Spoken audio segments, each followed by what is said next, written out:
We begin with the biggest challenge in years to the regime of Syrian President Bashar al-Assad. Thousands of rebel Islamist fighters have taken over much of the second city, Aleppo, also seizing control of the airport and dozens of towns and villages. Syria and its ally Russia have carried out airstrikes against the rebels.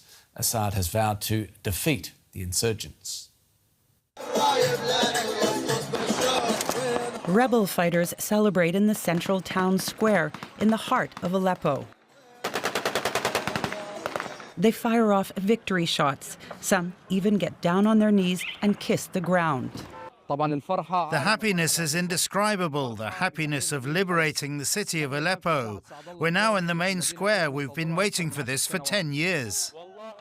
It's an indescribable feeling. My older brother was martyred here in Aleppo 13 years ago. Praise to God. Praise to God. This video purportedly shows armed gunmen in trucks seizing control of the city's civilian airport.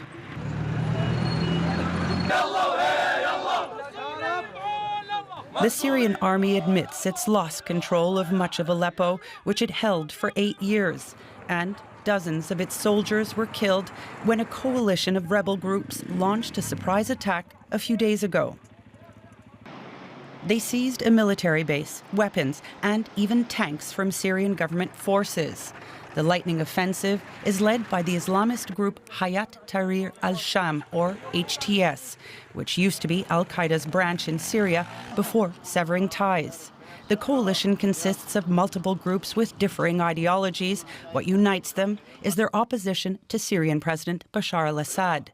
This assault is the biggest challenge in years to his regime and has jolted the front lines of the Syrian civil war that have largely remained frozen since 2020. The rebels have also taken control of dozens of strategic towns in Hama and Idlib provinces. Russia launched a series of overnight strikes across the city in a bid to stop the rebels. It was the first time in 8 years Russian warplanes hit Aleppo.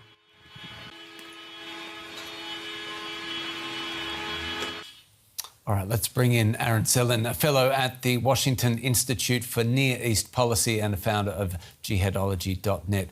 Good to have you with us. Wondering what Syria's President Bashar al-Assad has said that the government will do everything to beat the terrorists. Do you believe at this point the Syrian army is indeed strong enough to repel rebel forces? I think in the areas that it's the core territories where you have minority groups like the Alawites, which is what the regime is from, as well as others like the Ismailis and Shia, even working with Christians in sort of the coastal areas of Syria, as well as around Damascus. It'll be useful, but in terms of those outerlying areas that we've seen them quickly take from the regime, it's going to be very difficult. It's important to remember that the areas that the regime took from the insurgency back in 2015 to 2020 was mainly done by Russian air power as well as Iranian proxy networks on the ground. Right, so what do we know, Aaron, about the militants, HTS, and what do we know specifically about their foreign backing? For the most part, they primarily rely upon their own governance locally within northwest Syria via taxation as well as commerce. Of course, there's cross-border trade with Turkey because it's on the Turkish border. But unlike, other rebel groups in Syria, such as the Syrian National Army, which is backed by Turkey, HTS has been mainly independent. And the group, for their part, still seems to be gaining ground, taking ground. We've seen even some reports about clashes in the capital, Damascus. Can the rebels realistically gain control over major areas in the country? Well, we've already seen them take Aleppo as well as Hama City, which is unprecedented. We didn't even take this when the rebels took a lot of areas a decade ago. So what we're seeing has never happened before in the history of the Syrian conflict over the last 14 years. However, now they're starting to get into sort of the core territories of where the regime's stronghold is on the coastal regions in Latakia, Tartus, parts of Homs and Hama, as well as Damascus. And that will be a bit tougher because that's where a lot of the security forces and intelligence agencies are, in a way that maybe there weren't in other areas in northern Syria, which was primarily being propped up by Iranian proxy militia. And what options do Assad's backers, you mentioned Russia earlier, Russia and Iran have right now?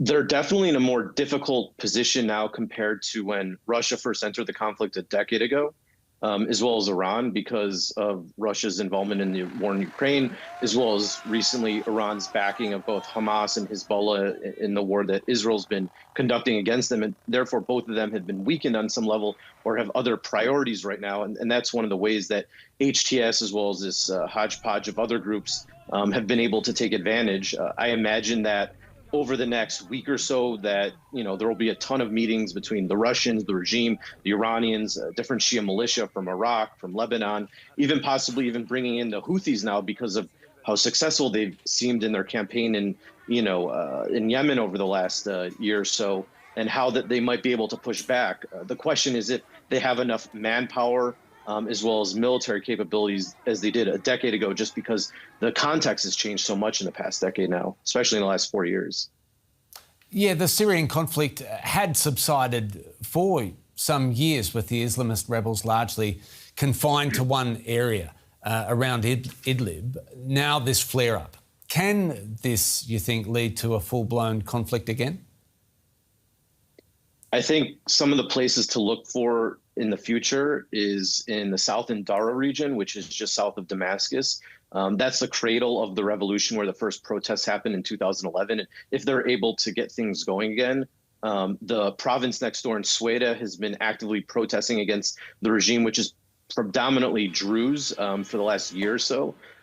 So there's definitely a lot of points where the regime is weak and not able to control different parts of the country beyond just what we're seeing in the north. And one more before we go, the US involvement or potential involvement here, how do you see that unfolding? It's been quite surprising that the U.S. government actually hasn't said one thing about what's been going on yet, and it's been 4 days now. Obviously, it's Thanksgiving in the United States, but still, this is a monumental event in Syria. I suspect that for the most part, it'll stay out of it. There might be some diplomatic meetings and trying to work out things. But the reality is a lot of the players on the ground that are forcing these events and what's going on there really doesn't have to do with the United States, at least for now, unless it gets into eastern Syria where the U.S. presence is in its fight against the Islamic State. Aaron Zellin, many thanks for your time. Thank you.